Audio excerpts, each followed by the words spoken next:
premised on lectureship. So how do you distinguish between those that are practicing in the classroom, lecturing, and innovation, research?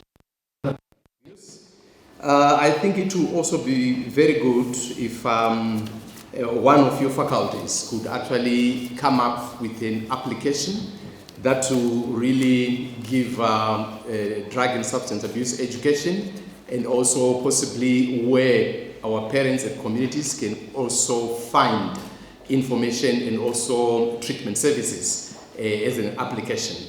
I think it will also assist in the development of our youth and young women in the country, because most of them, they are victims of drug and substance abuse. My name is Wilson Box, and I'm the director at Zimbabwe Civil Liberties and Drug Network. So that area is actually an area of interest to the work that we are doing. Thank you so much. The work that you are doing in coming up with innovation is commendable. But of importance is not the innovation, but the commercialization of the innovation is something that then brings value to our country, Zimbabwe.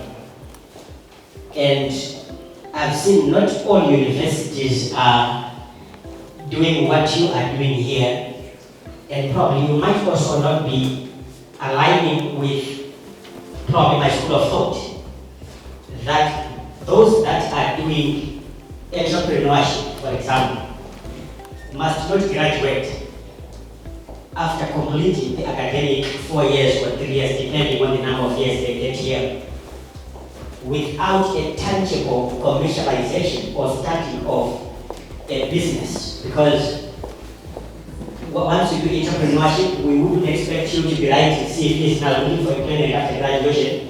We expect you to have started a business. So the graduation is confirmation that you have indeed passed what you call maybe the 4 S's: how do you start, how do you support, how do you sustain, and how do you succeed in running your own enterprise. That's my piece of advice.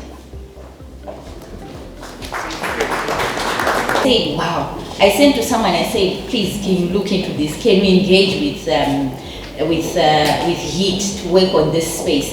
So it's quite commendable. I think we are excited as a country to say there's so much innovation, but we believe with publication, with meeting with the industry, we can go far and wide. Thank you. At HIT, we always start with the end. And the end is our mandate, which is to develop, incubate, transfer, and commercialize technology. So everything that we do in our curriculum has to be inculcated into the framework of the mandate. Our academic programs,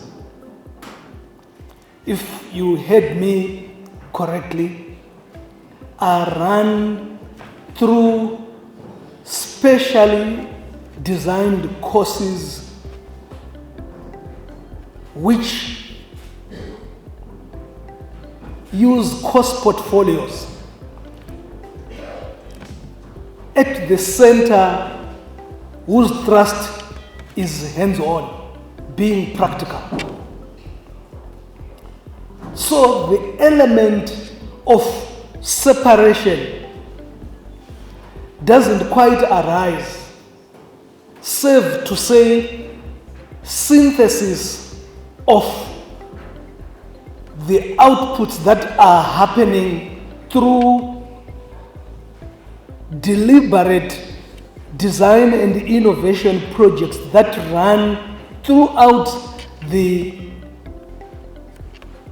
undergraduate degree become cornerstones to the innovation outputs, as well as research strands and thrusts that each school, department, including their convergence at the technology center and uplifting of the same by the Technology Transfer, Licensing and Commercialization Center then does.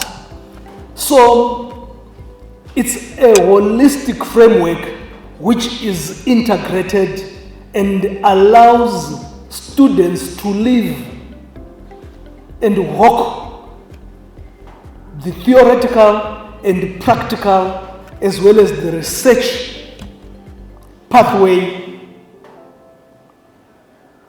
within the same framework. So it doesn't separate. But once we get to the Technology Transfer, Licensing and Commercialization Center, we start having services which are targeted, which then allow the separation of what is commercializable and what may need further refinement, as well as registering for IP. And we generate a lot of different type of IP. Industrial designs, utility models, patents. In some areas, we have some copyrights and trademarks that we also capture. So this is the framework that we use. It's a little bit unique, but we've found that it allows the student to be an all-rounder. Areas that we are willing to look at, and all we need is, I think, a meeting of minds with those that have information that may contribute to the design. Our Dean of the School of Information Science and Technology is available for any interaction and ultimate design. We are doing a lot of programs for different sectors of the economy. I couldn't list all of them, but there is a lot that is going on that we are currently doing. I also want to thank the advice with regards to our innovation outputs and making sure that at least we squeeze out the commercializable thing from each and every student before they leave. But we also need to appreciate and understand that globally, I think even for all startups that are created, when you sample and look at the success rate, you will be lucky to get 20%. So it's not everybody who is meant to be an entrepreneur, notwithstanding the fact that we will teach everybody entrepreneurship. Some will use that skill within the ecosystem of an entity or an organization that they are employed within. That's entrepreneurship. They will use those, I think, acquired skills in there to further grow that company. But we shouldn't feel that we have failed if we have some of our cadres who do not successfully establish enterprises. I think it is well and good. But at the end of the day, those that do, we want to make sure that they grow their enterprises. They create enterprises that not only become national in character, but continental and eventually global in character. And that is very possible. It's very possible. 6 months ago, we suddenly were swarmed by a huge team of Chinese here that came on this campus. And we didn't know what they had come for, only to be told that Dinson, the Manisa Steel guys, he had referred them here because we had successfully produced what we call briquettes from low-grade iron ore. And we had done it in an environmentally friendly manner which allowed the reduction of carbon dioxide emission by huge quantities. So the global mantra now is to fail your steel products on the basis of the carbon emissions that you are doing. So the Chinese were interested. And when they came and we hosted them, we wanted to tell them about what HIT is doing. And they were adamant, they were not interested. Tell us about how you are getting these briquettes, you know?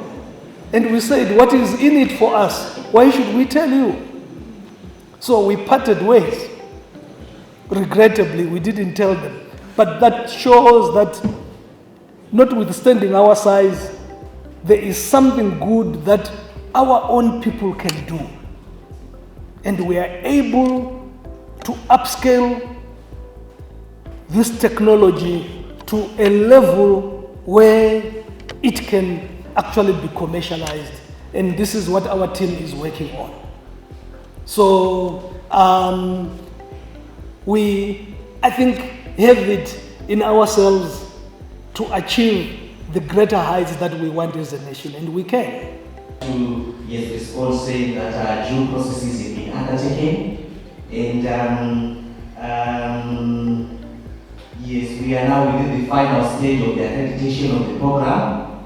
Yes, we are only left with issues to do with our regulator, but the program is almost complete. Thank you very much. Measure. Yes, it is a difficult word to measure. I think the bottom line is that we await the regulator's final endorsement. All the documentation is ready.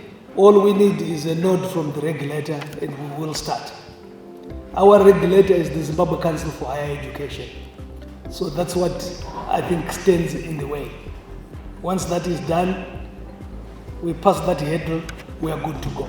Artificial intelligence in the fight against non-communicable diseases. We all know that non-communicable diseases are a burden to the nation. And when we talk of non-communicable diseases, we are talking of diseases like diabetes, high blood pressure, and cancer. And we're looking at coming up with innovative solutions which we can recommend to policymakers so that we're able to fight these diseases, especially in the underserviced areas. Need to allow my boss, the chair, just to greet you and say a few words. Very much, esteemed Vice Chancellor, to PVC. We salute you, to all our deans, the fabulous Harare Institute of Technology staff, to my fellow board members, Mrs. Nube and Engineer Berry, who are here present, and the Advancement Committee, and welcome to all our partners. We salute you. We really appreciate your overwhelming response, seeing some of you standing in the back. Just, it's humbling. It's most appreciated. We aspire as Harare Institute of Technology to be not just a leading university, but a leading employer of choice, and also a leading university partner of choice, where in the 21st century, one of the key words is collaboration, where we can collaborate and come up with great products, goods, and services for the betterment, not just of the human agenda, but also of our country and our communities. We have one of our key core values is innovation. And I'm sure you have seen how much innovation is valued at Harare Institute of Technology. But furthermore, even as the gentleman said, we need to be thinking about commercialization. You will also see, and even when you come for the Technovation fair, just how much Harare Institute of Technology is pushing the commercialization, the industrialization agenda, and also the monetization of the goods and services that are produced here. I want to just thank you for coming. Enjoy your breakfast and take time to make a friend and learn more about this great institution. Thank you. From Power Gen Private Limited and DPC Power, I want to applaud it for its bold vision to build a hospital and industrial zone. I have a critical question to ask: where will the power come from? Here is my suggestion. Why can't you build a solar power plant first on that big land? That power plant will provide you with clean and reliable energy. That power plant will reduce burden to the national grid. That is my only critical question.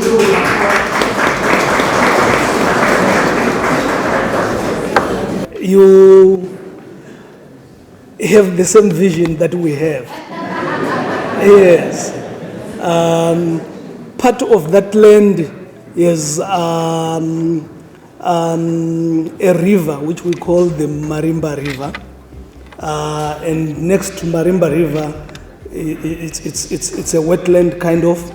So we already have our teams on the ground where solar power station, where panels are going to be put around that area so that we harness energy which can also be used by the high-tech development valley. And hopefully if there is excess, we can also do net metering to the grid. But that's the spirit, that's the direction that we certainly looking forward to having. But also as Zimbabwe, if you have listened to the news, we have taken bold steps as higher education to make sure that we venture into what we call small modular nuclear reactors. This is clean energy that can also begin to contribute to the generation of energy in the country. And as we speak, we've got a number of personnel, not necessarily from HIT, who have been deployed in different countries, who are already studying that, so that they can come and implement that in this country. So there are multiple aspects that yes, are being looked at in terms of complementing our energy deficit in the country. I think ZESA has also rolled out a plan to allow a lot of solar power stations to be integrated into the grid. So the power will be there. It will be there. Let's industrialize our country, let's build it and make sure that we make Zimbabwe great again. Yeah, the MAGA philosophy. Eh? It's not really a question, but my appreciation is an alumni as well from IHT Engineering. And I think some of us will be in the capital markets for some time now, for about 6 years. I'm just keen to propose maybe what we call integration of our theory with practical exposure. So I'm looking at having systems like CTRAC, and then it becomes a module, a tool that students will use in their maybe coursework, so that they gain the practical exposure of what investments is like. so that it doesn't become a theory only, but while you are learning, you're also building a strong broker with practical skill, with practical exposure, so that when you get into the market, whether you become an entrepreneur, whether you become a business owner, whether you become just an employee, you know what it is to invest in financial instruments. Thank you. Vice Chancellor Gwarimba, are you here?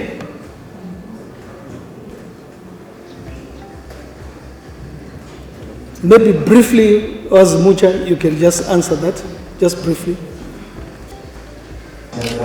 Yes, I would like to say that that is now being implemented, and we also have this upcoming challenge. Yes, that's actually addressing such issues and giving practical exposure to the students, staff, and alumni. Follow engineering challenge that we are actually going to have. Yes, it's now the second edition. Yes, on day 2, yes, of our Technovation Week. Thank you. Thank you. Good morning. Thank you for that presentation, Professor. I think for me, so my name is Emmanuel Baptiste. I'm from Chile. I think for me, you spoke about what you are doing in the solar space, and that was very exciting. I actually did that. But I think what I'm probably going to say is that there's probably no visibility yet in terms of what you are doing. Right. So when you spoke about the fact that a lot of the panels that we are getting as a country are riches, that was very important.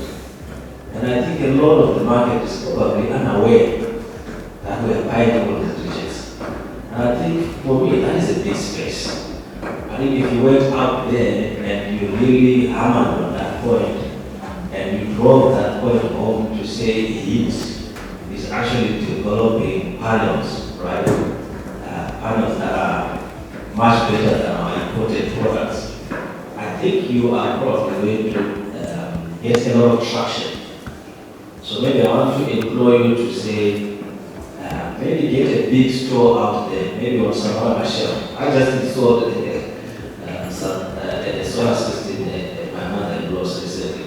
And I bought those panels on some other shelf. But these two are small stores that are selling these panels. I think that it probably has a huge opportunity to open a big storefront, right? Where it's very visible, where you speak about, the quality of the products, what it is that they can deliver in terms of that critical space for us as a country. And that's probably my big suggestion. And maybe to just finish off by saying, so we're going to be there to support you on the golf day. I think if you have flyers that speak to what you are doing within the solar space, what you can sell maybe at 1 kV, 2 kV, at 5 kV, things that are now very, very practical, right? If you can bring even some of the products to that golf day, so that as we are teeing off, we are already seeing these things. Yeah. Right? And the prize giving, at the lunch, the prize giving itself, have your solar lights there. Right? Let it be lit up by the solar products, so that everybody is able to say, my Lord, these people have actually lit up the prize giving. This speech is ready to be done by the solar products. So I think in summary, Professor, I want to say you are doing a great job. Just now, 5 years to increase the target facilities. Thank you.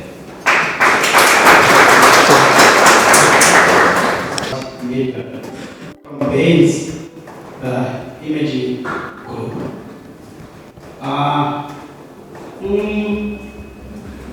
It's a bit complex. I think I need to actually first look at heat. Whether it's still in academia or it's an industry or it is a research center.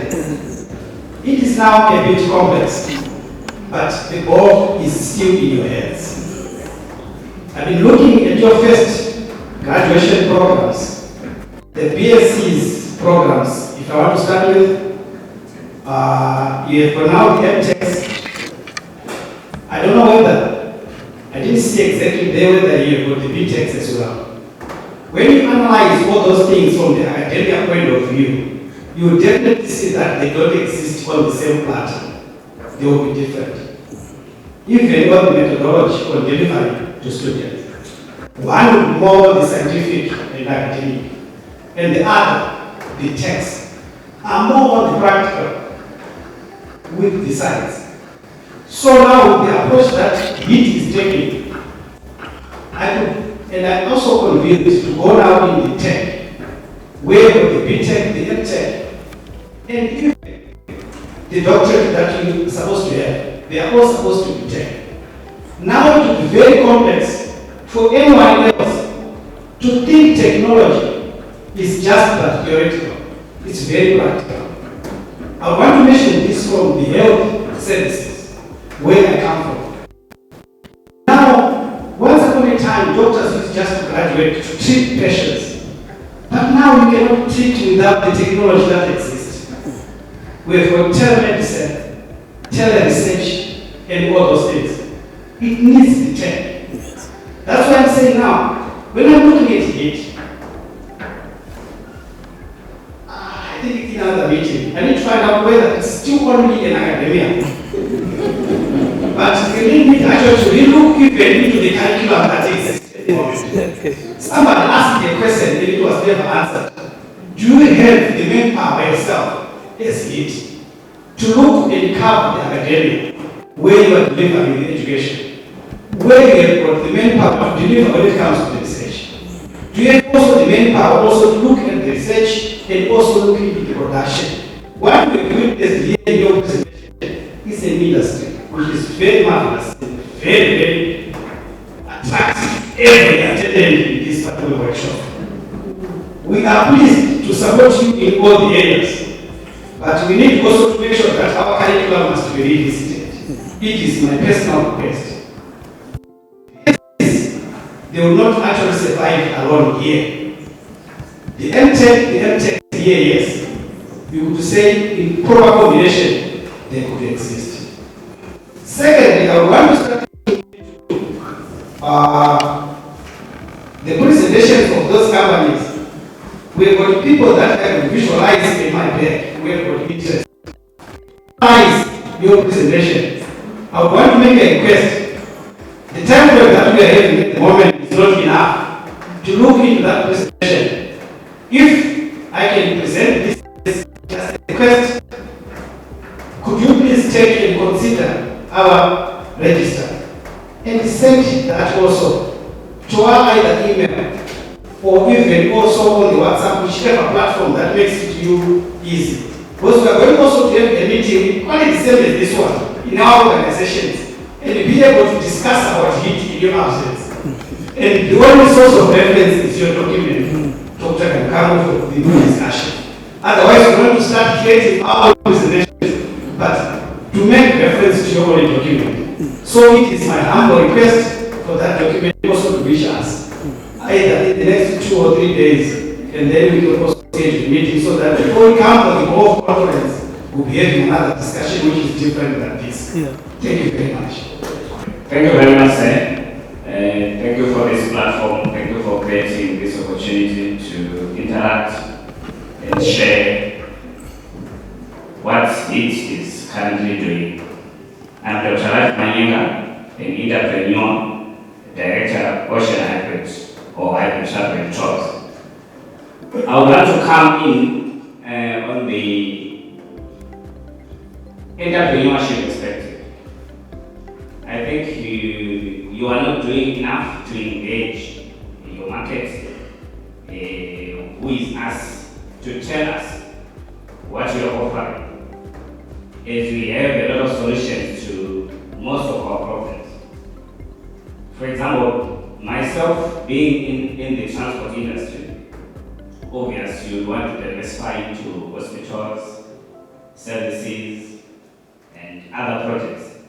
And to manage those things, eventually you need sort of a customized application or a customized system where you can ease your supervision and management. And I can tell you, each has the solutions, but we are not aware how to engage and how to partner with you for those platforms to be given to us. So my question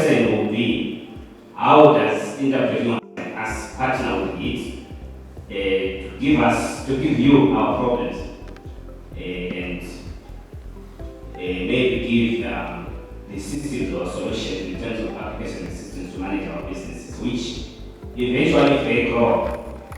I as an entrepreneur, I've seen that there's a stage where if you grow and you don't have systems like administration system to manage all your businesses, eventually they will collapse by mismanagement, because as you're doing big, eventually you fail to manage them manually.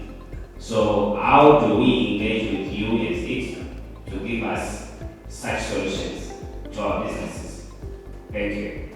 Thank you, Vice Chancellor, for that great presentation and highlighting a lot of the great innovations that HIT is into.